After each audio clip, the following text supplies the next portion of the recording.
بسم اللہ الرحمن الرحیم۔ حضرت لیث رحمۃ اللہ علیہ فرماتے ہیں کہ ایک دفعہ ایک آدمی نے حضرت عیسیٰ علیہ السلام سے درخواست کی کہ اے اللہ کے نبی، میں آپ کی صحبت میں رہنا چاہتا ہوں۔ آپ علیہ السلام نے اسے ساتھ لیا۔ دونوں ایک نہر کے کنارے کھانا کھانے بیٹھے۔ 3 روٹیاں ساتھ تھیں، 2 روٹیاں دونوں نے کھا لیں، 1 روٹی بچ گئی۔ آپ نہر کی طرف گئے، پانی پیا، واپس آ کے دیکھا تو باقی ماندہ روٹی غائب ہے۔ آپ علیہ السلام نے اس آدمی سے پوچھا کہ روٹی کہاں گئی؟ اس نے کہا مجھے پتہ نہیں۔ آپ اسے ساتھ لے کر آگے چلے۔ ایک ہرنی 2 بچوں کے ساتھ نظر آئی۔ آپ نے ایک بچے کو آواز دی، وہ آیا۔ آپ نے اسے ذبح کر کے پکایا، اس آدمی کے ساتھ اسے کھایا۔ اس کے بعد ہڈیوں کو مخاطب کر کے فرمایا، اللہ کی قدرت سے زندہ ہو جا۔ ہرنی کا بچہ زندہ ہو کر چلا گیا۔ آپ علیہ السلام نے اس شخص سے پھر دریافت کیا کہ اس ذات کا واسطہ دے کر پوچھتا ہوں جس نے تمہیں اللہ کی یہ قدرت دکھائی کہ کھایا ہوا بچہ زندہ ہو گیا، وہ بچی ہوئی روٹی کہاں گئی؟ اس نے کہا مجھے کچھ معلوم نہیں۔ آپ علیہ السلام آگے چلے، راستے میں نہر آئی۔ آپ علیہ السلام نے اس شخص کا ہاتھ پکڑا اور پانی کے اوپر سے نہر پار کی۔ اس کے بعد اس شخص سے پھر پوچھا کہ اس ذات کی قسم جس نے تمہیں یہ عظیم قدرت دکھائی، وہ روٹی کہاں گئی؟ اس نے کہا مجھے علم نہیں۔ آپ علیہ السلام اس کو لے کر آگے چلے۔ ایک صحرا میں جا کر مٹی اور ریت جمع کی اور کہا کہ سونا بن جا، چنانچہ وہ مٹی اور ریت سونا بن گئی۔ آپ علیہ السلام نے اس سونے کو 3 حصوں میں تقسیم کیا اور فرمایا کہ اس میں سے ایک حصہ میرا ہے، دوسرا تمہارا ہے، اور تیسرا حصہ اس کا ہے جس نے باقی ماندہ روٹی اٹھائی۔ اس پر اس نے کہا روٹی میں نے ہی دبائی تھی۔ آپ علیہ السلام نے فرمایا سارا سونا تم رکھ لو۔ یہ کہہ کر اس شخص کو وہیں چھوڑ کر آپ آگے نکل گئے۔ وہ اس سونے کے ساتھ صحرا میں ہی تھا کہ 2 آدمی ادھر آ نکلے اور اسے قتل کر کے اس سے سونا چھیننا چاہا۔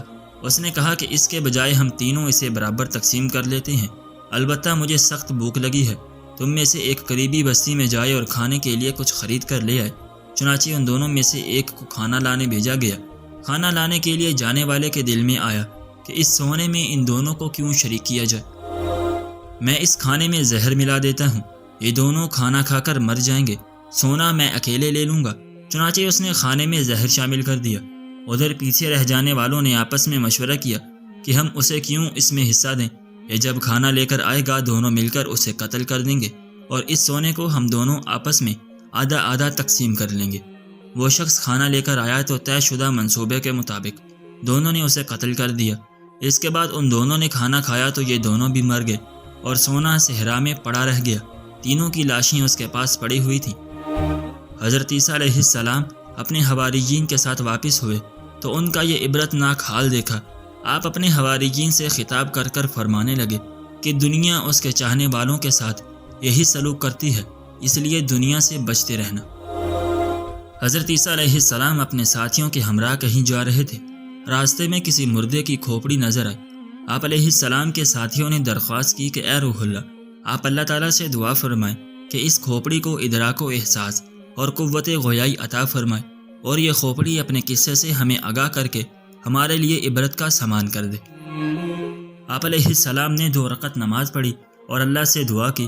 دعا قبول ہو گئی اور کھوپڑی بولنے لگی کہ اے روح اللہ، پوچھئے کیا پوچھتے ہیں؟ اللہ کا حکم ہے کہ میں آپ کی باتوں کا جواب دوں۔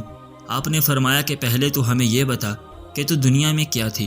اس نے کہا میں تو بادشاہ تھی، ہزاروں برس زندہ رہی، ہزاروں اولاد مجھ سے ہوئی، ہزاروں شہر میں نے فتح کیے، ہزاروں لشکروں کو میں نے شکست دی، ہزاروں بادشاہوں کو میں نے قتل کیا، آخر موت آئی۔